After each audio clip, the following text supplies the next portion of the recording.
Hey, Bran.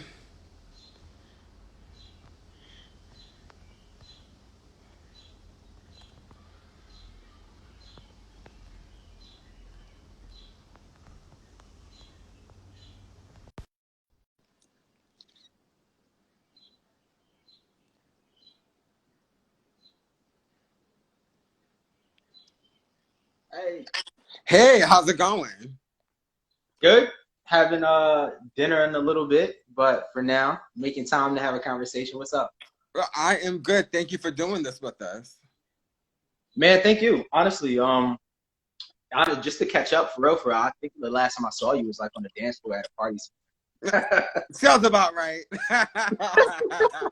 Fitting. Yeah, Well, welcome to yeah, the Anderson Street Project Neighborhood Chat. This is just for sure. our, it's more than weekly, but we do it a couple times a week just to touch base with our favorite Philadelphia musicians and creatives, just to check in to see how they're doing and and to kind of let the folks in the city know how they can support you. So Word. yeah, so we start off with one basic but very interesting question, which is how are you doing during these like crazy times that we're in?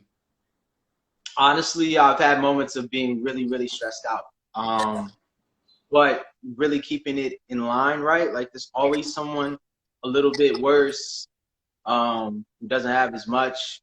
And, I'm beyond blessed. You know what I'm saying? I think one of the reasons why I've been able to handle myself as well throughout these past few months is I ain't got no pets. I ain't got no kids. Yeah. I'm not significantly held down in any way that would, because there's people I know with kids. You know what I'm saying? Yeah, right. Like, Yeah. there's people I know who really they're holding down a whole entire household in some kind of And shape or form. abusive partners. Oof. Yeah, so Laughing, but it's I'm laughing, but yeah, it's not really happy. There's like literally people living in toxic relationships with their partners. yeah, it's wild. It's wild out here. Now I'm blessed, honestly, across the board. And I think creatively, I always, I want to go to the studio. Mm. I want to perform. Like I know a lot of people have been doing shows inside the house. I applaud that for sure.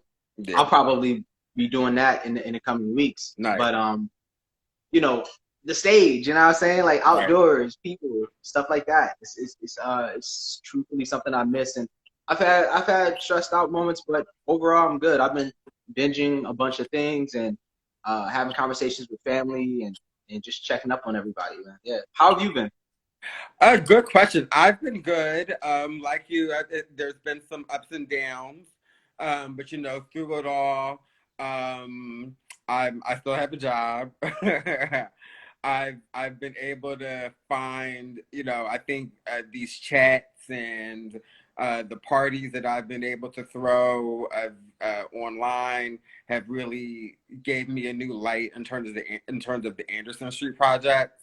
Yeah. Um, the interesting thing, and I've shared it a couple of times, that this is our 5 year anniversary. So I had an idea planned out for June, but but it's but of course I couldn't do those plans in June, but I think the stuff that I'm doing now, it's much more important than just some event that celebrates me, which I don't even Yeah, really yeah. like anyway. um so I'm actually okay, like through it all, count it all joy, you know what I mean?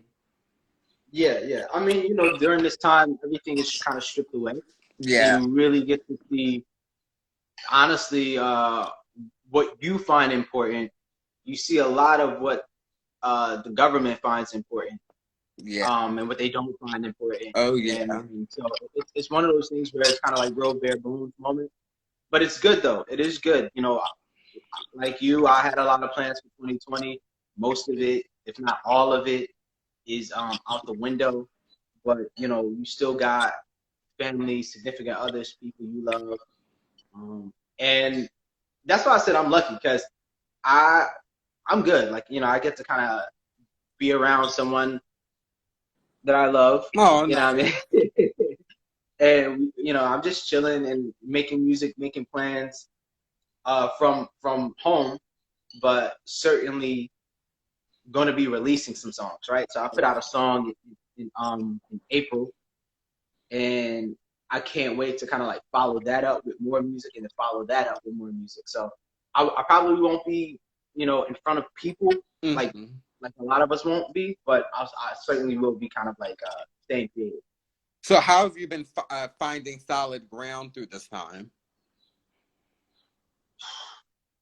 You know, I don't have a regiment, you know what I mean, or a secret sauce or anything. Again, when I've been stressed out, I've been stressed out.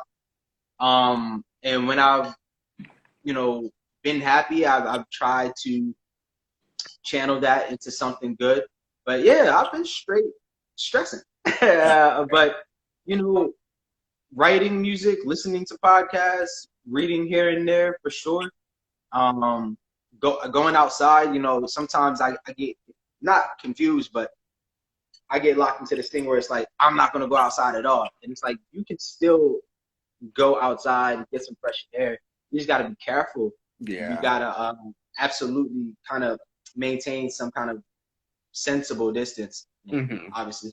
Um, but I don't know. I'm trying to think of something that I've been doing in a regimented way to kind of keep me from going crazy. And Well, like I what don't. podcasts have you been listening to? Oh man, I ain't gonna lie. I'm a Joe Budden podcast Ah, yeah. listener. It's Uh-huh. trash. I ain't gonna lie to you, Right. but it's kind of like I don't know, reality TV. Yeah. Um, Mm-hmm. and right now I just need trash and stuff to kind of keep me from focusing. Because you know, I think or at least me, I get real intense and watch the news and go down a rabbit hole of news stories, and it can get real stressful. So you know, I've been listening to the Joe Budden podcast just to kind of like unwind. I'm trying to think of some other ones. You know, I've been put on to this podcast called The Nod, which is Okay. really, really dope. Um, that's kind of been it. Other than that, a lot of self help. I've been reading this book called Falling to Pieces Without Falling Apart, Interesting. Huh. which is real timely. I started reading it pre COVID, and you know, kind of it falling into this time is real perfect. I've been reading this book called The Lean Startup. You know, I've heard about that book. Oh yeah, I've heard that book. It's pretty good. Yeah. yeah, historically, yo, side note, there's an app called Libby, and Mm-hmm. you can connect it to your local library. You can essentially use it like a library card and take out books digitally, so you Oh, can just nice. stay home and read. So I've been reading, yeah, The Lean Startup, trying to kind of work my mind into a business space. Oh yeah. Yeah, wild creative, not the best entrepreneurial, you know what I mean, person in the world. Hey, I'm getting the process of getting my MBA, paying tons and tons of money for it. So I'm in the Nice. same space. Yeah. Yeah, that's what's up. How's that been? It's actually been so going back to school is by far one of the best things I've ever done. Nice. The transition, the virtual transition we're all in has been interesting to say the least. But Yeah. it's very worthwhile. Like my classmates are amazing. I was going to school in DC, so I was commuting back and forth. So um, the advantage is I don't have to spend money for Amtrak anymore. But the bad news is And I really want to see my classmates because we're a really cool group of folks. So here we are. for sure. For sure. Yeah, no, going back to school is actually something I got accepted to graduate school. Oh, nice, I went to school for film, video, and media, and got accepted to Chatham University's film program. nice. And I elected not to and focus on music. And so Mm-hmm. school has been something in the back of my mind for a minute. So, yo, congratulations to you. I hope it's not going smoothly now, but I hope it goes smoothly the rest of the way. Listen, it honestly it could be much worse. It could be much worse. Honestly, yeah. You gotta count your blessings a lot of the times. Yeah. I mean, that's what I was saying. Like everything gets stripped away. Like that's where I'm at right now. It could be much worse. Like I really could be in really bad conditions right now. Yeah. But I mean, I'm straight. I was doing laundry today, plotting out some things, strategizing for the summer and the fall. Certainly can't wait until 2021. That's going to be ridiculous. I can't wait to that. So, no, the Bul Bey. How did you get your start in rap? Because I don't think I know your origin story in terms of being a rapper. The quick answer is Ill Vibe Collective, Yeah. Matthew Love, Sonny James, around 2015. Okay. These are people that kind of legitimately propped me up and was like, "You are officially a rapper now." But they did it in an organic way. It really wasn't some super meta thing. As you know, Matthew Law has one of the illest, most popular, wildest parties. Yeah. Friends with Fame, and Ill Vibe does body rock. Sonny James does a lot of different parties all over the place and all over the world as well. And so, Matt and I go back so many years. Yeah. I played him some music that I was working on, and it was around that time. I don't know what time. It was essentially around the time when I wasn't really thinking about strategy. I was like, I'm gonna just put music out, and that's it. And he said, "Stop! Don't just do that. Here, come work with Ill Vibe." Set up a bit of a press release, nice. Contact people, so on and so forth. So I would say 2015 is where it kind of, I was officially propped up as an actual artist. Nice. My origin story is, it kind of goes back to me being a kid. My older brother was rapping. I was following my older brother around, and he kind of stopped and got into street shenanigans and things like that. I always kind of held it as a secret talent. And so I didn't tell anybody at all. I was into the arts, like drawing, film, all that stuff. Yeah. But I was writing a lot of raps, like constantly. I actually, I tried to stop. I didn't actively stop, but what I did was I didn't actively do it. So I didn't buy a sketchbook, or I didn't buy I didn't write any of my rhymes down. And so I just kind of ignored that talent. But I think you can't, I always say you can't turn who you are off. Yeah. If that makes any sense. Oh, I know that to be true. Absolutely. Yeah, I legitimately tried to ignore who I was and what that was for a long time. And it just got to the point where it's like, I can't ignore this anymore. I have all these things built up. I had a stockpile of songs and verses, and I just started recording. And so, that led me to putting out something on Dat Piff. You can probably find it if you look it up. I put out a couple of other Johns on Bandcamp. And then, I just kind of refined what I did. Finally had something, like I said, that Matt Law or others thought was dope. And they just kind of propped me up and was like, yo, be the host of Friends and Fam. Put the music out on Ill Vibe Media. I got a write-up on OK Player. Nice, yeah. That kind of was moving in the right direction. Yeah. And more or less the rest is history. I've always kept a low profile on purpose, but also on accident. I'm just not the most loudest person in the room. And so my process or my journey right now is to develop volume, essentially. Be a little bit more visible, be a little bit more active, and just regimented, develop my process. Yeah. Yeah, if that's an origin story, that's it right there. Nice.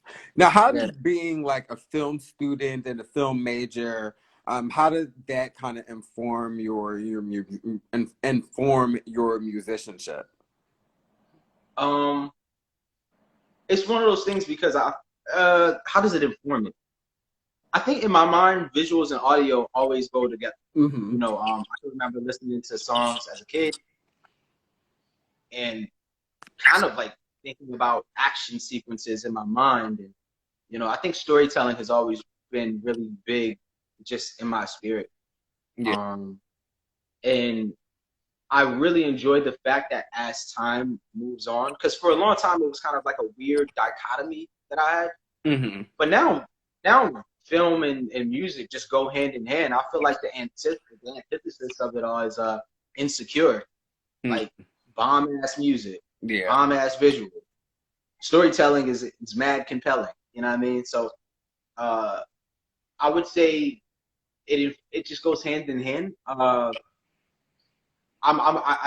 think I move off of emotions, and so sounds evoke images mm-hmm. and emotions too all at once. And so you know, likely if I'm thinking of a verse and if I'm writing a verse, I'm kind of thinking of a storyline too, to go along with it. Yeah. Yeah, but I definitely got to get into practice more of like writing screenplays and kind of putting that out just as much as I am songs. Mm-hmm. Nice. So another big part of your career is the nightlife scene. So how did you like being a host of all of these major parties, and then like what did you learn from that experience? Yo, me being a host was Matt's idea, and I was scared. I was super scared. And it's funny because, you know, I was myself just as a party goer, just getting into the nightlife, the culture here in Philadelphia, from, you know, dancing, like just like b-boy events all over the city. Yeah. That I would go to. Obviously slam poetry events that would involve live music and live painting and all these different things.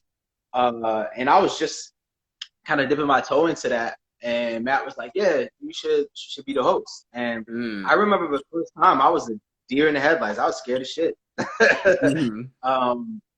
But yeah, no, it became natural. You know, I guess nightlife kind of has a bit of a, I don't know. Yeah, oh no, it was totally stigmatized. Absolutely. Yeah. Mm-hmm. But man, you know, Philly nightlife, absolutely, right? Yeah. But like, you know, Philly nightlife is mad culture. Yeah. Just like, I mean, you'll find art, languages, dances, fashion, all kinds of stuff, just like entrenched in spaces after 7 p.m. Yeah. You know what I mean? Would you think that makes us different than other markets? Like, what do you think differentiates Philly as a nightlife place as opposed to like New York, DC, LA, all these places? It might function the same because, you know, I've been to DC, and, you know, DC has this spot. You might know it. Something, they do poetry readings on Tuesdays. They might have moved it. Busboys and Poets. Yo. And it's like a bookstore, yeah, and a restaurant, all that stuff. So yeah, it might function the same, but I think our signature, our style is a little bit different. So like, you know, you'll have, you know, Adele's pianist come off of tour, and be right there in the middle of time playing something. Yeah, shout out to Eric. Hey, Eric. yeah, exactly. You know what I mean? You'll have all these people that tour with John Legend, all these crazy names, and they'll be right there in the middle of the jam session. So it just functions a little bit different. Or it might function the same, but I think Philadelphia's signature on that functionality is a little different. Yeah, that's a good point. And so there's just like specific things that you're only going to get from this space. And obviously, you know, it's no disrespect to any markets at all, but, you know, I feel like Philadelphia has the best DJs. Oh, absolutely, hands down. And or the best DJ culture. Yeah. You know, I've been to a party in Dallas, and I love Dallas. It was man, it was fire. It was some place called that.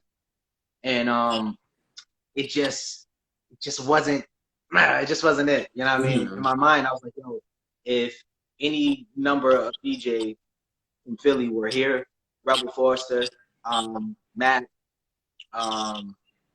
you know, Lean, if any of those dudes were in that party, I was like, that would have went in an entirely different direction. Yeah. So Philly has incredible DJs, remarkable musicians, and for real, man, like the illest rappers, man. Like, you know, I hold myself to a really high standard, and you know, I'll kind of puff my chest out in any space where rappers are. But you know, Mm-hmm. I absolutely got to give it to a lot of my peers, man. They out here killing it. I'm like, damn, I gotta match that. Yeah, I was going to ask you like what the MC culture like is in Philly. I mean, I honestly am not that plugged into the hip hop circles in terms of like the rap circles. So I was Yeah, wondering, like what you thought of that and thought of those. man. The hip hop culture, the rap culture is insane. Yeah. I think a lot of the socializing of kind of black men, I think trickles down into that space sometimes. Hmm. You know, for you know, black men sometimes growing up in Philadelphia, you know, you keep a distance, you don't smile at all, Right. you know what I mean? Yeah. You just like stone faced, and that sometimes can read as, no, this person don't like me or whatever the case may be. But I've absolutely had conversations. I've kind of crossed the threshold, broken the ice, had conversations, and I'm like, yo, he's an intelligent, capable, creative writer, and that spans from like, you know, Reap the Lost Cause, Hmm.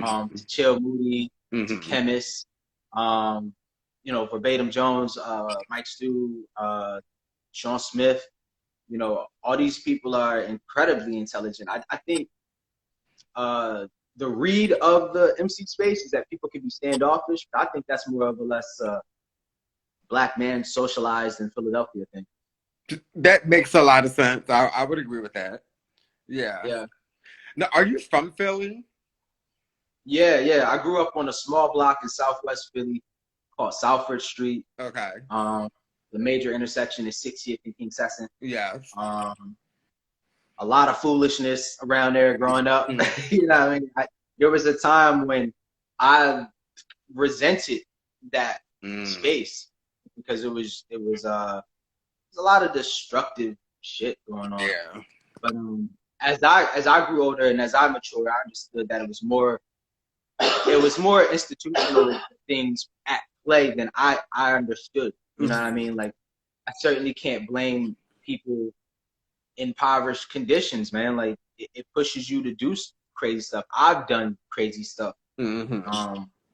And I'm just super lucky to have had like a real thorough community. You know what I'm Yeah. saying? Like, Mhm. my mom is wild, but my mom held me down and Yeah. you know, kept me in different directions where I can kind of like create and just lock in. Yeah. Yeah. But yeah, Southwest Philly is where I grew up. Um, Moved around a little bit, but West Philly is always kind of like home to me, just like the general space of West Southwest. Nice, nice. So I want to do a quick commercial break. Thanks, everybody who's coming. I see some friends in here. Hey, Marla. Hey, Ava. Hey, DJ Yeah. Aura. Hey, ladies. Hey, James. As always, if you guys have questions for the Bul Bey, feel free to drop us a line, put them in the comments, send us a private message, and we will get to them. And absolutely, salute to the moms that hold us down. Um, Yeah, for sure. and speaking of questions, someone submit, um, can you speak to the pressure of being overly productive in quarantine as a creative? Because I Yeah, felt yeah. that too. Like I think that's a really good question. Thanks, Marla. Absolutely. That was an incredible question. If you want to jump in, that's fine. But I was, you know, you want No, to go take it or? ahead. No, please answer. Yeah, I mean, my short answer is fuck that. My long answer is, you know what I'm saying? Like, my long answer is like, we're all trapped in this like real capitalistic culture Hmm. of you as a human being aren't valuable unless you produce. Yes, that's true. And that's not true. Like, you are inherently valuable. Like, you are worth it. All of it. Hmm. Every bit of it. And you don't need to create, write, or do anything to prove that or to make that clear to anything or anybody. Hmm. Uh, I mean, I've had moments of damn, I'm cooking, I'm creating, I'm emailing, I'm calling people, I'm doing stuff. But like I said, I've been stressed out. I've had moments of I ain't doing shit. Like all I've done is slept all day. All Yeah. I've done is watch Disney Plus Yeah. and went back and watched these old ass like cartoons. So Listen, I just put in it's some vacation difficult. days. Yeah, it's difficult because the messaging of the space and the world around us is the exact opposite of that. Yeah. But you know, I if I'm of any authority in this space right now, I'm gonna let you know, like, you don't need to be productive. You need to take care of yourself. You know, take a shower. Yeah. But beyond that, and sometimes taking a shower is like a gold medal. Right. You know what I mean? Like Mm-hmm. sometimes just making it to the bathroom, showering is a gold medal. You did it. So yeah, I mean, we all gotta like make sure that we're taking care of ourselves and of ourselves, you know, before productivity even comes into play. Yeah. I will also add to that that I think that there's a difference between forcing yourself to produce something and then also egolessly producing something that's like natural and to yourself, and you know the difference. Yo, I hate I have done it, but I hate like just forcing anything. Yeah. Like I don't like it, especially when it comes to my writing. Like when I gotta like write something right now, and I'm like, I don't even feel it. You know what I'm saying? Like Mm-hmm. I don't even want to. And you know, I'm still able to do it, and I'm trying to develop that muscle memory of like, all right, I can do whatever you need me to do in any space at any time. But in terms of preference, yeah, I prefer to create from a place of just like pure, what's that thing called, in a zone or whatever that is, like the Yeah. flow, like Mm-hmm. pure flow, Mm-hmm. versus trying to force an idea or force a thought or forcing anything. Like, Yeah. I'd rather it just kind of flow. Yeah, it was funny. I felt that with, ooh, do I'm gonna get that secret? So the funny thing is, I was feeling, yeah, I'll just say it. Like I was on the fence with Anderson Street coming into 2020. Yeah, Like I was very willing and ready to close. Don't cuss me out, y'all. I was very close to like shutting down Anderson Street this year, and it wasn't really because of the work that we've been able to do with the site, but it was more so the fact that I just felt myself like each e-blast, each social media post was starting to feel more like work than what I wanted it to do. So yeah, honestly, like Corona gave me a new life because I feel yeah, like this is really the kind of space where I want to be, where I can like still promote artists and have honest conversations with artists. Like it's still the same brand, but it's just me doing something different. So that when yeah, it's time for the nightlife scene to reopen, I might have a different view or a different perspective when it comes. But yeah, yeah. I would say forcing Anderson Street for probably the last like year or so, to a point where I'm like, this is starting to feel like work. Yeah, it gets to that point. You know what I mean?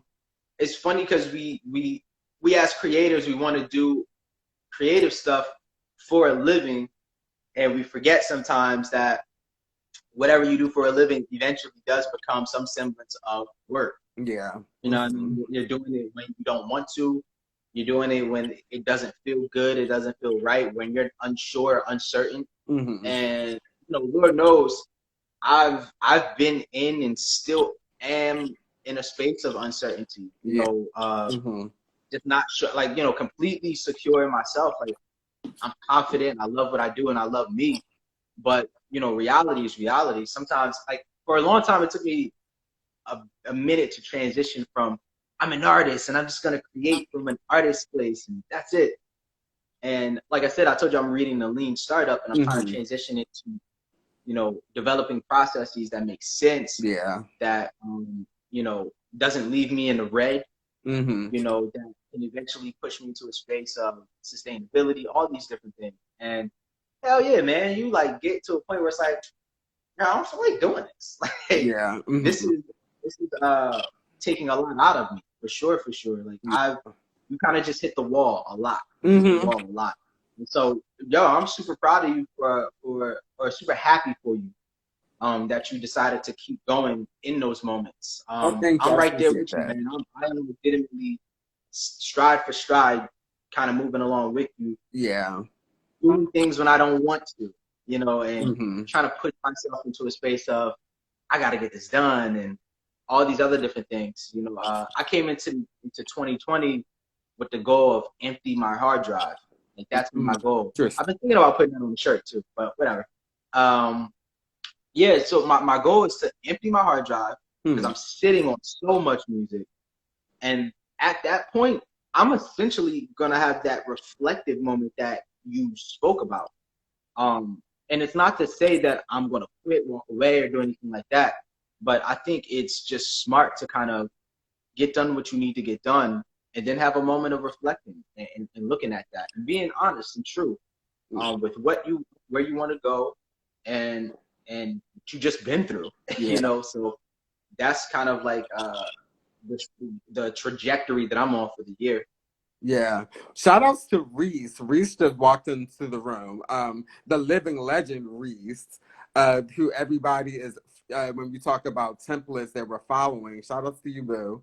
Um, so yeah, and I fully understand that the Bull Bay. It's but I also admire your struggle too. And what I wanted to ask you, so like what is the business behind the artistry that people don't see? You know what I mean? Because I think Oh man. people don't understand, and I think we see it now, where everybody, because everybody feels like, because there's been a lot of discussion about artists doing things for free for the culture and blah blah blah blah blah blah blah. But at the same time, artists need to make money too, and most of the money right Yeah. now was built around live shows, and artists aren't touring. So you know what I mean. So talk about the business that people don't see.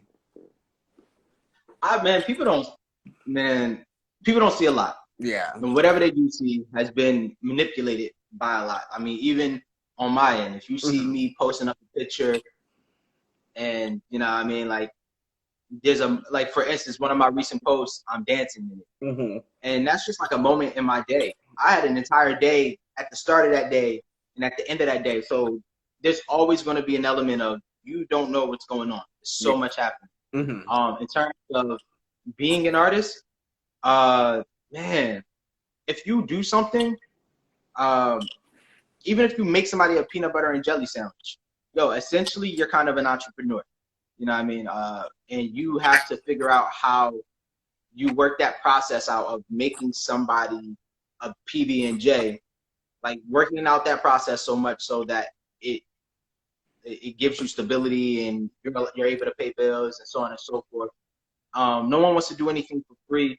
I've been learning over the last few years that it doesn't have to be a cash exchange. Mm. Oftentimes, I don't even want a cash exchange. I want there to be an exchange of value, Yeah, an I exchange of love that. resources.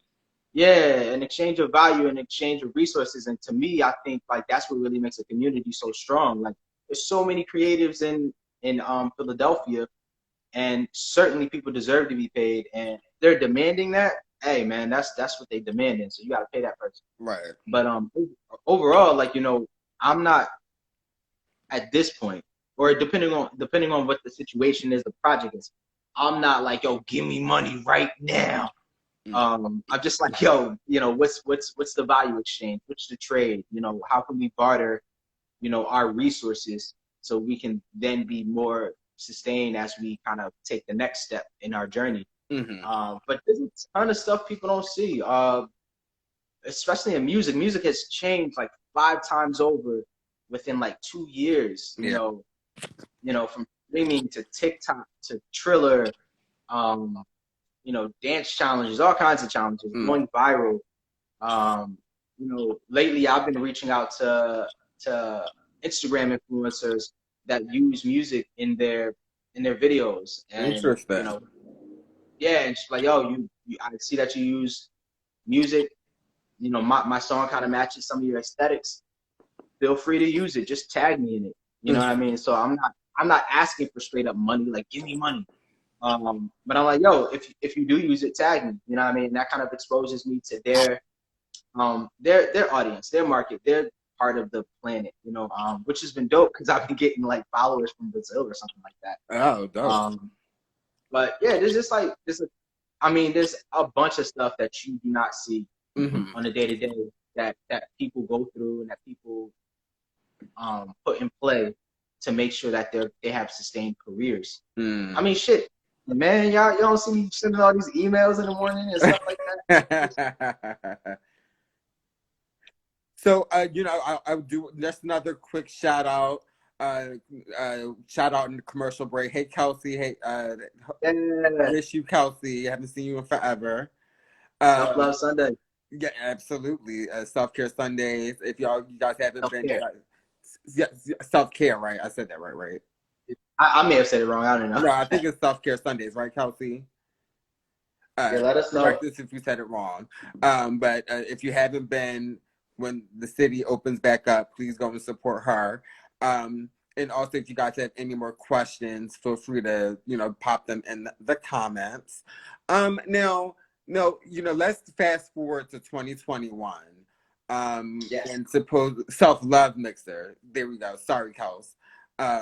Let's fast forward to 2021. The city is open and businesses are supposedly going to be thriving and whatnot. What do you want to see?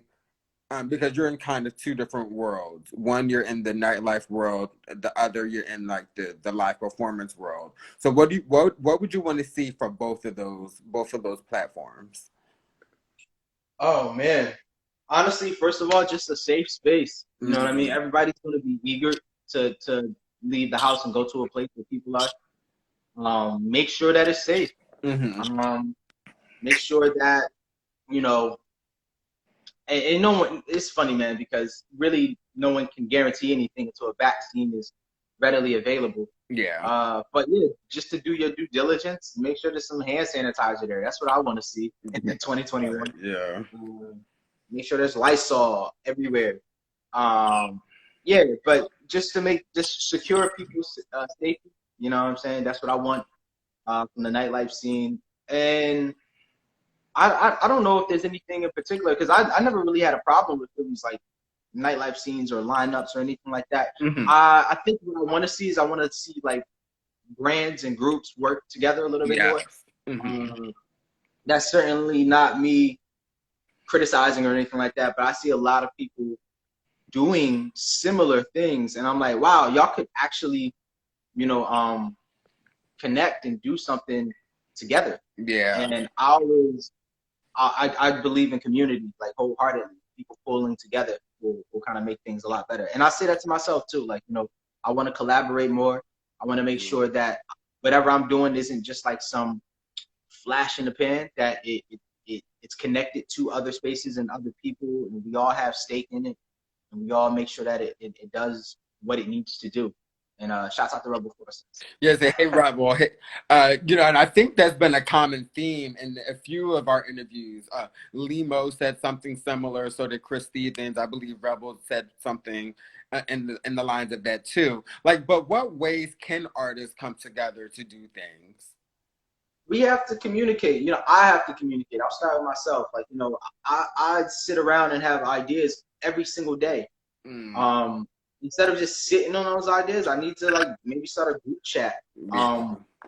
Maybe start a bi-monthly sit-down conversation where, we're not trying to do anything visual. We're literally just trying to get everybody in a room and have a conversation real quick, because I have tons of ideas. So I just think communicate a little bit more.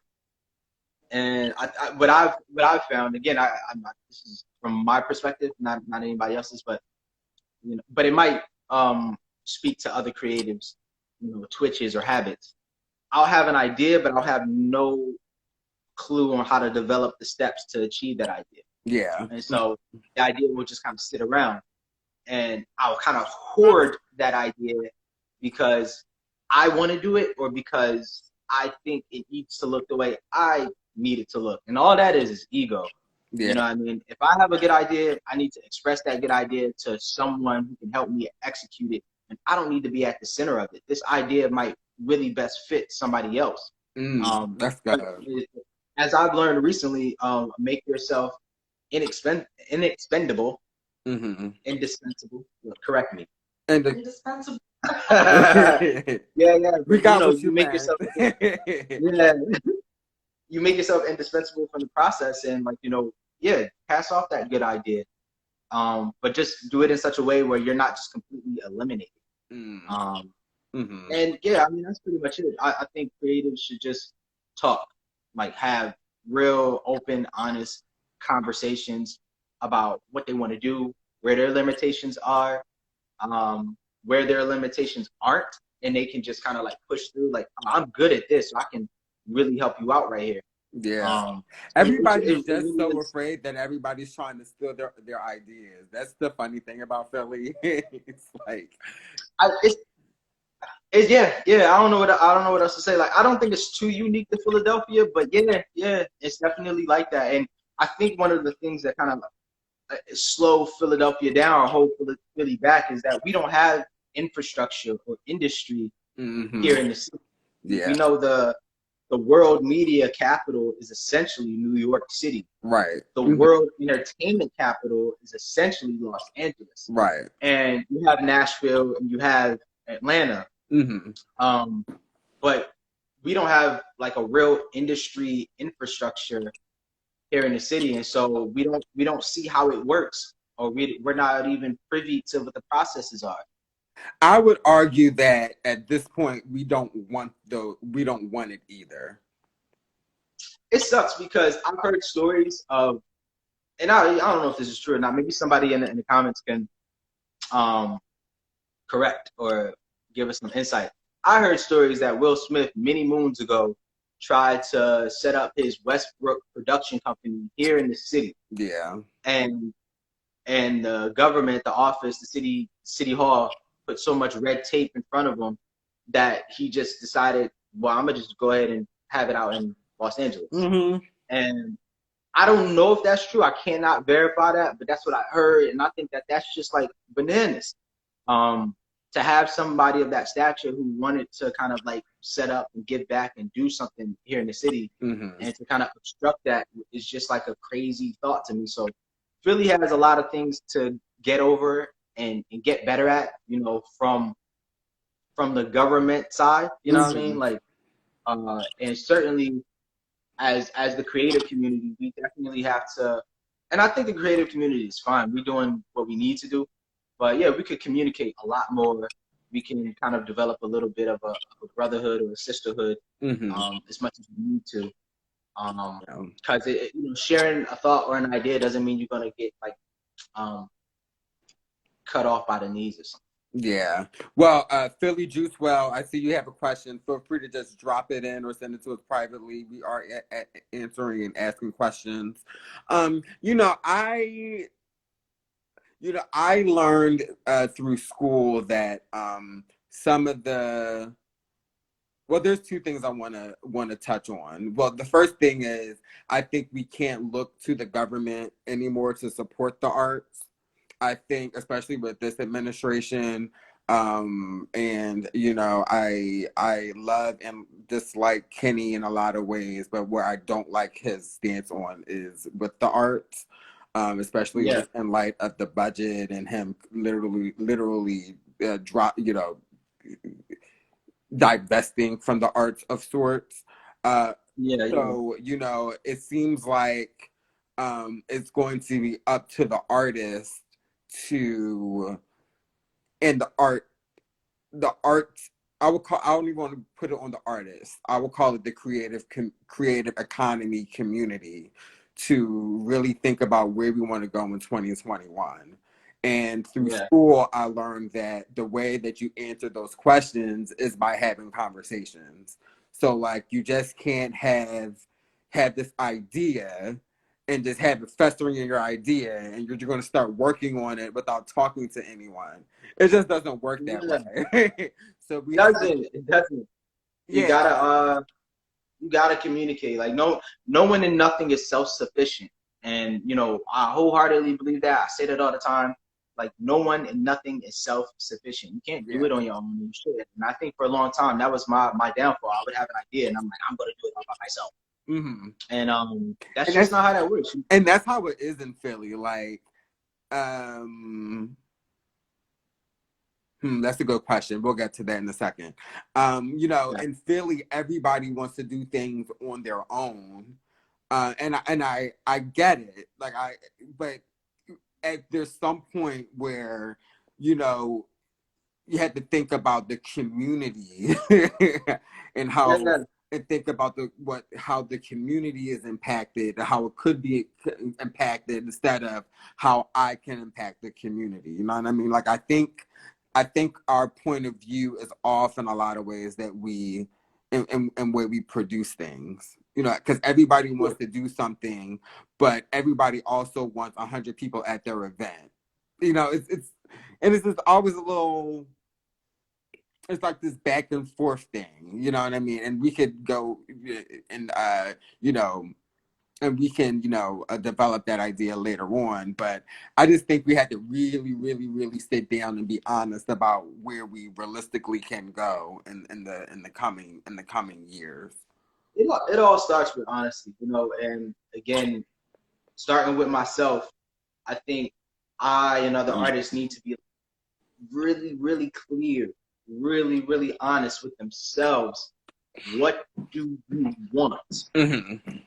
Like, very, very specifically, because we're so distracted by the reason why we want 1,000 people at our shows or anything like that is because we watch it and see it on TV or in movies or whatever the case may be. And so, subconsciously we have it in our minds. But I've had ideas about I've seen parties that function at its best when there's like 20 people there. Yeah. You know what I mean? Mm-hmm. When it is like, keep it intimate. And I've seen certain things where it's like, all right, yeah, this needs to be bigger. Yeah. But it's really about honesty, and it's really about being clear with what you want, who you are, what your goals are, so on and so forth. Because sometimes it doesn't even need to be big.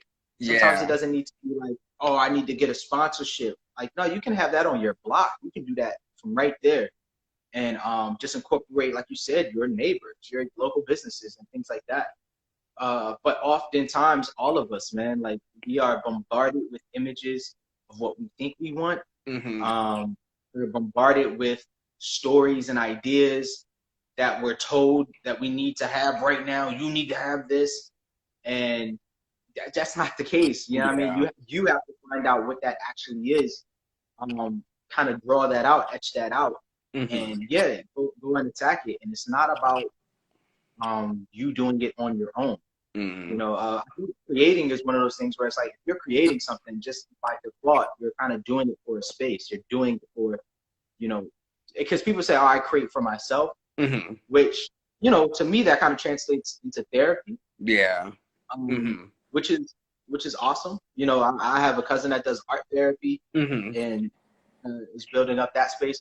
But I would say even then, I would argue that even that art still could serve a community or another person. And so I think just somewhere in the programming of creating and being a creator, you're kind of giving to the world a little bit. You need to kind of keep that in the back of your mind.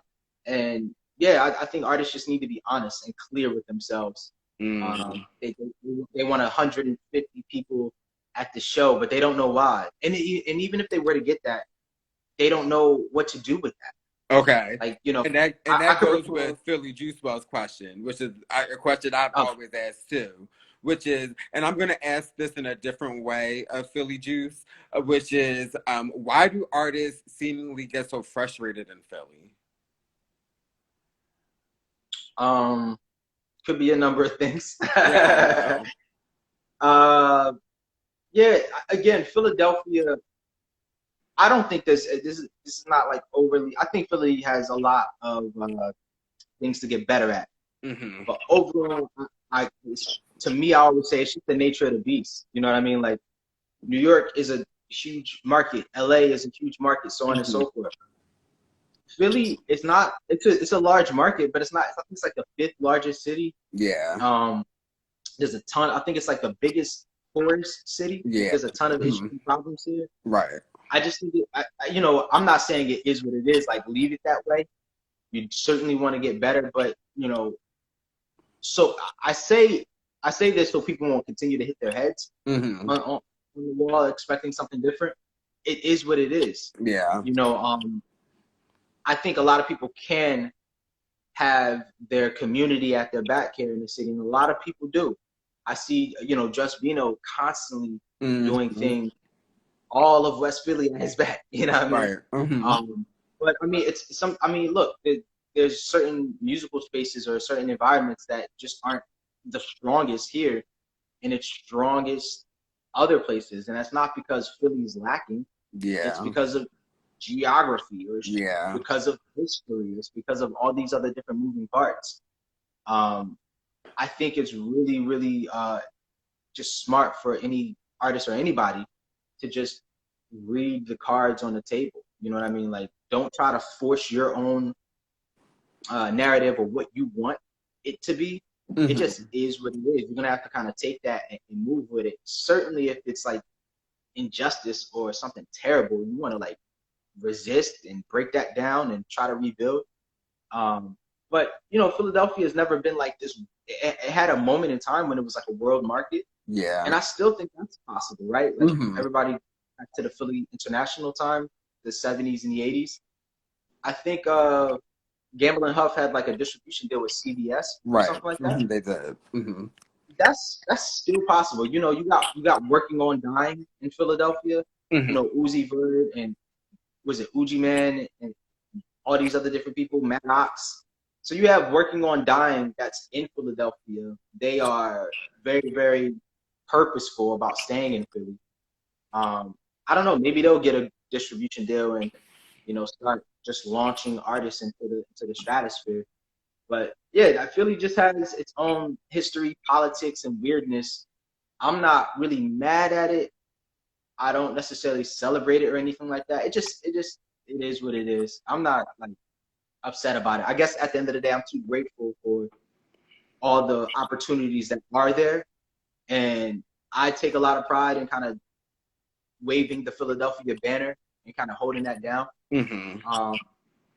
But, you know, I think the question that comes up is like, are you going to leave Philly or stay in Philly, right? Yeah. And I think there's a way to like do both, I guess. You know, you can live in Philadelphia, but you can still, you know, go to New York and build your network. Yeah. Because I mean, the question I was going to ask you on the flip side,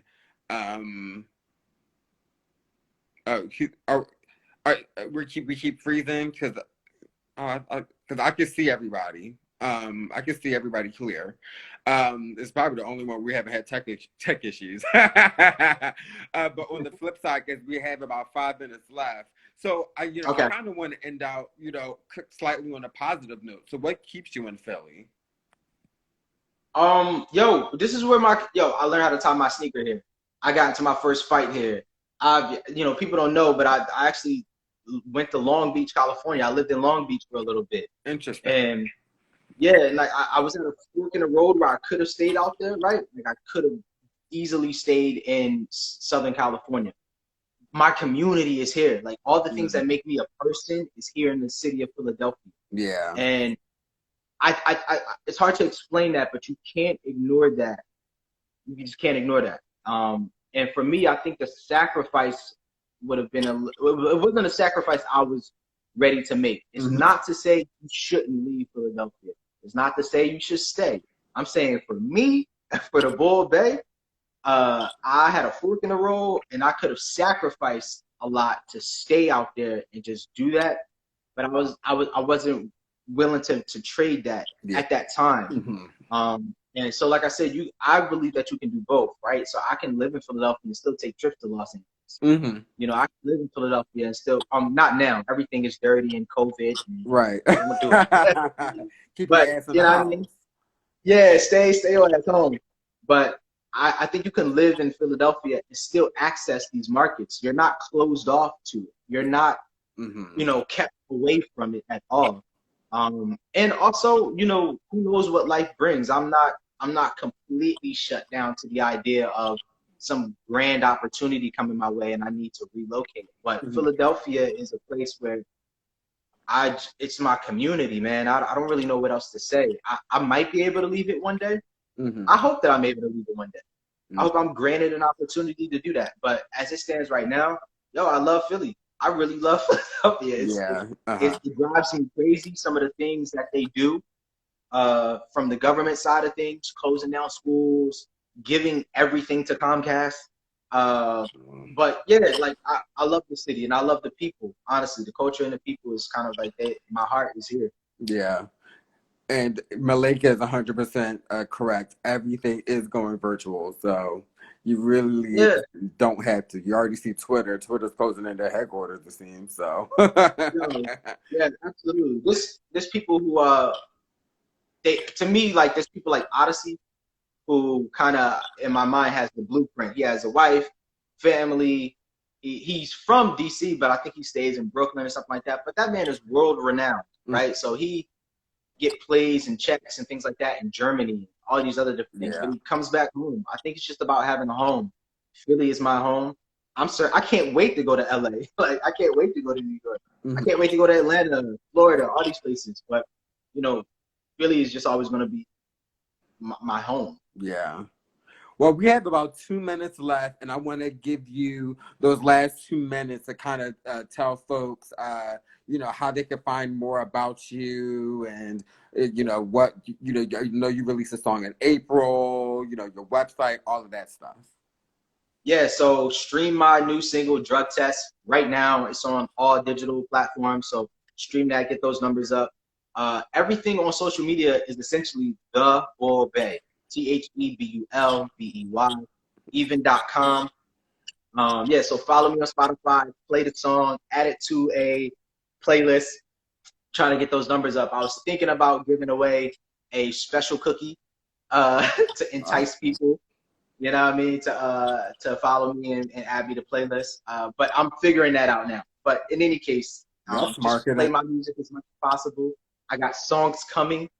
I'm emptying my hard drive. Like seriously, I'm getting rid of everything on my hard drive. So just follow me on all the social medias and be ready for that. Dope. So thank you so much, the Bul Bey, for coming. I want to just, thank you. This has honestly probably been one of my favorite conversations because we hit on some things I've been wanting us to talk about. So thank you. Thank Just you. some public service announcements. We are bringing back Flawless. So DJ A-List and we will be bringing back our Flawless party for Memorial Day. If you've been following our Instagram, you can guess the theme of the Flawless party on Memorial Day. If not, follow us and you'll see who we're going to be honoring this month. And then also on Wednesday, we will have the one and only legendary Lady Alma. So Oh, I saw that. yeah. Yeah, absolutely. Yeah, Absolutely. so that's going to be a really good conversation. She has a story, and she's the person who really got me into house music. She's icon. Oh, Icon. icon, yeah. And I don't know if you were at that Kimmel sessions. Kimmel, she did something at the Kimmel, maybe like I saw you. I yeah. saw you there. Well, I'm always there, but 2 years ago, and it left me like spiritually filled in a place. I don't know what was going on that time of my life, but I needed that. So, I hopefully everybody will be here on Wednesday. The Bul Bey, of course, you're welcome to come too. But, I'm going to close it out. Thank you guys. Peace and love, Yeah, as man. Erica Badu says. And you guys have a good night. Love y'all. Thank you. Peace.